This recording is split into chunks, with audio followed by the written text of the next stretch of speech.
Hi అండి. Welcome to మీ Vasantha kitchen. ఈరోజు రెసిపీ టేస్టీ స్నాక్స్ మురుకుల రెసిపీ చూద్దామా. ముందుగా ఒక పాన్ పెట్టుకొని 1 కప్పు మినపగుళ్ళు లో ఫ్లేమ్లో పెట్టి గోల్డెన్ కలర్ వచ్చే వరకు వేగించుకోవాలి. ఇలా వేగించుకున్న మినపగుళ్ళు చల్లారిన తర్వాత మిక్సీ జార్లో వేసుకొని పౌడర్ చేసుకోవాలి.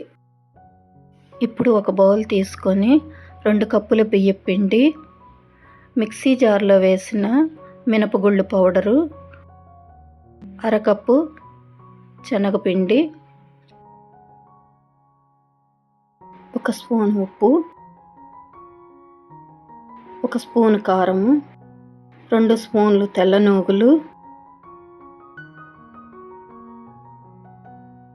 1 స్పూను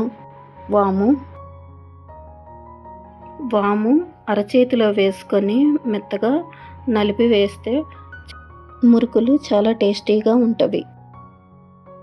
ఇప్పుడు ఇలా వేసినవన్నీ మిక్స్ అయ్యేలాగా కలుపుకోవాలి. ఇప్పుడు 2 స్పూన్ డాల్డా వేసి వేడి చేసి పిండిలో కలుపుకోవాలి. ఇలా కలపటం వల్ల మురుకులు క్రిస్పీగా వస్తవి, టేస్టీగా ఉంటవి. పిల్లలకి పెద్దలకి అందరికీ నచ్చుతవి. ఇలా మీరు ఒకసారి కొలతల ప్రకారం ట్రై చేయండి. ఇలా మిక్స్ చేసిన తర్వాత 1/2 గ్లాస్ వాటర్ని లైట్ వేడి చేసి పిండిలో కలుపుకోవాలి. ఇలా కొద్ది కొద్దిగా వాటర్ వేసుకుంటూ కలుపుకోవాలి. మీకు గనక కొద్దిగా కాలుతున్నట్టు అనిపిస్తే స్పూన్తో కలుపుకోండి. ఆ తర్వాత హ్యాండ్ పెట్టి కలుపుకోండి. పిండి ఈ విధంగా కలుపుకోవాలి. అప్పుడు మురుకులు బాగా వస్తవి.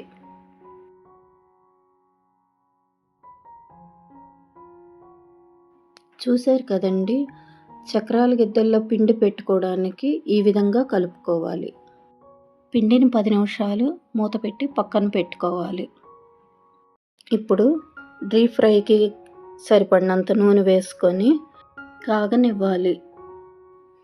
ఇప్పుడు చక్రాల గిద్దకి నూనె అప్లై చేసి నేను ఈ హోల్స్ ఉన్న ప్లేట్ పెట్టుకున్నాను.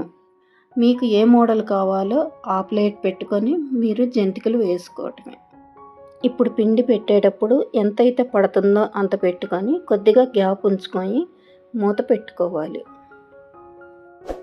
ఆయిల్ హీట్ ఎక్కిన తర్వాత లో ఫ్లేమ్లో పెట్టి మురుకుల్ని ఇలా వేసుకోవాలి. మురుకులు 2 వైపులా ఈవెన్గా కాలేటట్టుగా క్రంచీగా చూసుకొని పక్కన పెట్టుకోవాలి. ఇలా మీడియం ఫ్లేమ్లో పెట్టి మళ్ళీ ఇంకోటి వేసుకొని వేగనిచ్చి ఒక్కోటిగా తీసి పక్కన పెట్టుకోవాలి. ఇదే విధంగా పిండి మొత్తాన్ని వేగించి ఇలా తీసుకొని పక్కన పెట్టుకుంటే క్రిస్పీ క్రంచీ మురుకులు రెడీ. చక్కగా ఈవినింగ్ టీ టైం స్నాక్స్గా, పిల్లలకి లంచ్ బాక్స్లో స్నాక్స్గా చాలా బాగుంటవి. ఇవి నెల రోజులు స్టోరేజ్ చేసుకోవచ్చు. మరిన్ని రెసిపీస్ కోసం నా ఛానల్ ఫాలో అవ్వండి. Thanks for watching.